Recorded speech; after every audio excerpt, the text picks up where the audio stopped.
Good morning to everyone. Welcome back to my channel. Mag-update lang tayo kasi buong magdamag tayong inuulan. So, ang ating mga gapi, ito, dumadami na.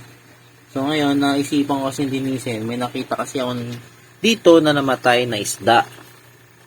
So, green kasi to, dapat clear to, yung water natin. So, naisipan ko na linisin. I-harvest na to yung ating pinalaki dito na mga gapi. And marami sila. Ang line nito, string nito is half black pastel.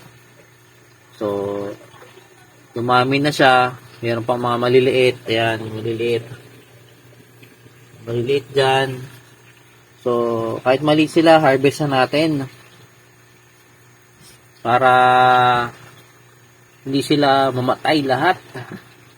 So, ginagawa ko, kanina puno pa to. Ayan, hanggang dyan. Hinarvest na natin. Tapos lipat natin dito sa ating 5 gallons. So, yun lang sa ating update natin. Sa next upload, mag-update ulit ako. So, ngayon lang talaga ako nakapag-video. Pasensya na sa mga followers ko nanonood. Ayan, busy. So, ngayon lang tayo nakapag-upload.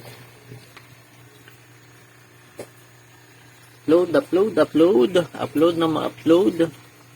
Malaki na siya. So, yun lang sa ating video. Salamat. Thank you very much. Peace out.